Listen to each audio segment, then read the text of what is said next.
दोस्तों, आज के वर्तमान समय का सबसे बड़ा सवाल है कि जो होता है वो दिखता क्यों नहीं है, और जो दिखता है वो होता क्यों नहीं है। मतलब बातों में और सच्चाई में ज़मीन आसमान का फ़र्क क्यों नज़र आता है। जब किसी की सरकारी नौकरी लग जाती है तो सरकारी नौकरी लगने के बाद कोई काम करना बंद क्यों कर देता है। सरकारी नौकरी लगने के बाद कोई भी इंसान इतना आलसी कैसे हो सकता है, इतना ढीला कैसे पड़ सकता है, उसका जोश, उसका जुनून क्यों आखिर काम करना बंद कर देता है। एक टीचर का काम होता है, पहला और लास्ट काम है पढ़ाना।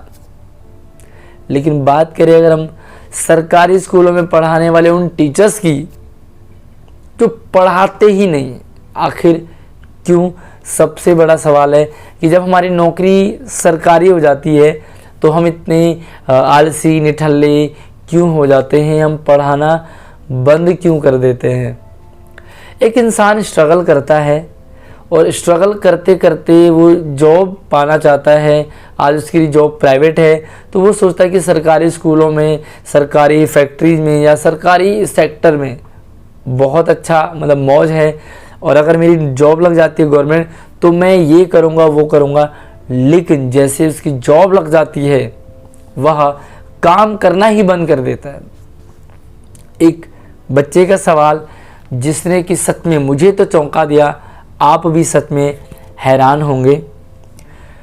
सर, मैंने प्राइवेट स्कूल नोएडा से दिल्ली में एडमिशन लेना चाहा, पर मेरा हो गया। पर सर, स्कूल में तो पढ़ाई ही नहीं होती, टीचर खाली टाइम काटते हैं। मैंने दिल्ली में एडमिशन के लिए इतने चक्कर काटे हैं, रियलिटी देखी तो बहुत हर्ट हुआ। स्कूल का नाम बच्चे ने लिखा है, लेकिन स्कूल का नाम लिखना सही नहीं, इसलिए मैंने ब्लर कर रखा है। एक्सपेक्टेशन बहुत, पर अब मैंने डिसाइड कर लिया कि मैं प्राइवेट स्कूल में ही पढ़ूंगा, और प्राइवेट स्कूल ही ठीक थे। ये उस बच्चे का कमेंट है, ये उस बच्चे के दिल की आवाज़ है जिसने पहले प्राइवेट स्कूल में पढ़ा था, और प्राइवेट स्कूल में पढ़ाने के बाद जब उसने सरकारी स्कूलों की चमक दमक देखी, या सरकारी स्कूलों का नाम सुना, क्योंकि यहाँ पर पैसे भी कम लगते हैं, फैसिलिटीज़ भी अच्छी मिल रही है, तो क्यों ना मैं सरकारी स्कूल में अपना एडमिशन ले दूँ। ऐसा सोच करके उसने एडमिशन तो ले लिया।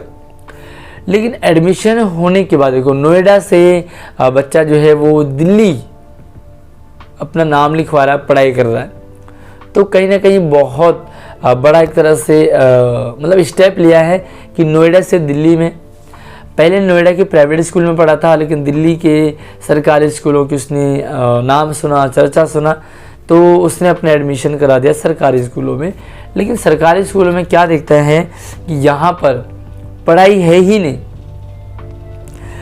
और टीचर खाली टाइम काटते हैं। एडमिशन के लिए बच्चे ने बहुत चक्कर काटे हैं, तो ऑब्वियसली उसको एक मतलब आस रही होगी, उम्मीद रही होगी कि मुझे ये मिलेगा। लेकिन जब ऐसा नहीं मिलता तो सच में दुख होता है। एक सवाल है उन लोगों से जो पहले तो काफ़ी स्ट्रगल करते हैं, लेकिन जैसे उनकी नौकरी सरकारी लग जाती है तो उनके सारे के सारे जो बातें हैं, विचार है, तेवर है, सब बदल जाते हैं। आखिर क्यों हम सरकारी सेक्टर में, सरकारी स्कूल में, सरकारी जो भी जगह है वहाँ पर जॉब लेने के बाद हम आखिर काम सही से क्यों नहीं कर पाते।